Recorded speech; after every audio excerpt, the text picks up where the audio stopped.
তো বন্ধুরা দেখো আমার কিন্তু কচু জাস্ট ভাপ দেওয়া হয়ে গেছে। এখানে দেখো ভাত নামিয়ে ফেলেছি গরম করে, কড়াতে তেল দিয়ে দিয়েছি।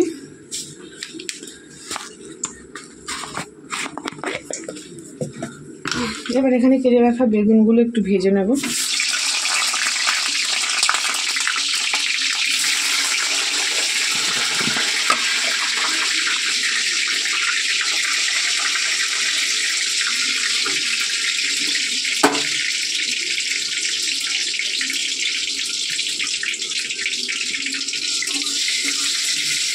বেগুনগুলো একটুখানি ভাজা করে তুলে রাখবো, না হলে গলে যাবে।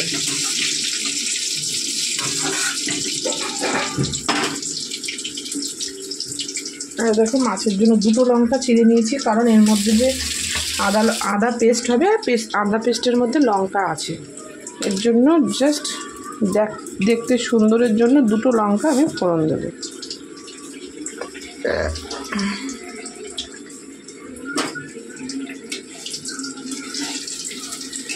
দেখো বেগুনগুলোকে ভেজে নিচ্ছি।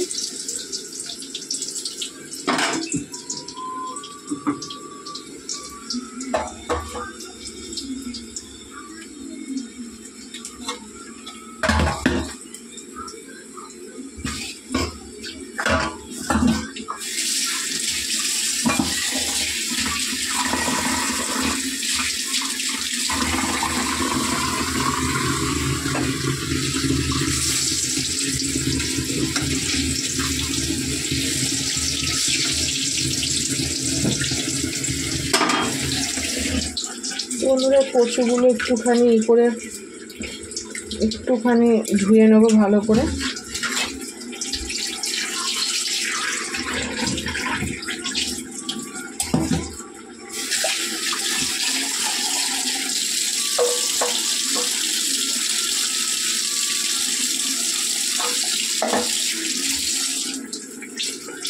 তো চলো বেগুনগুলো ভাজা হলে, বেগুনগুলো কিন্তু ভাজা হয়ে গেছে।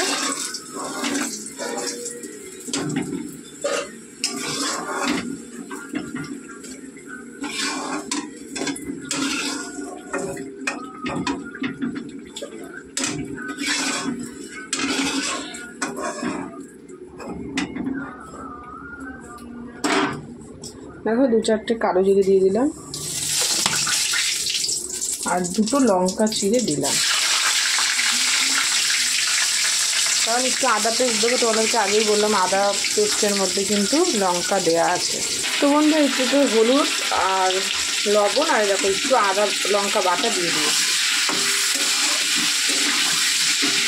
এই ইলিশ মাছের এই রেসিপিটাও কিন্তু দারুণ লাগে খেতে।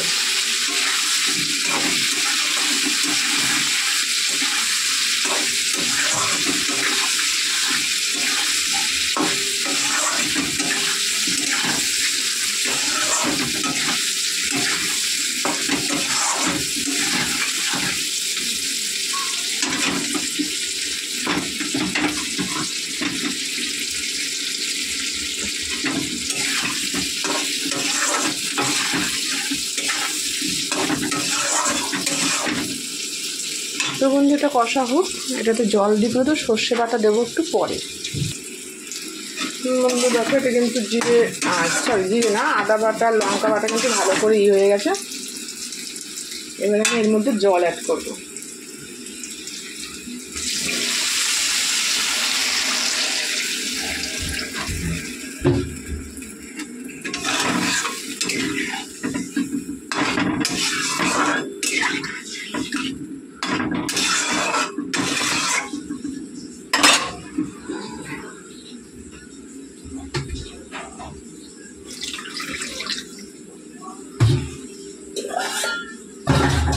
এবারে এতে মাছগুলোও দিয়ে দেবো।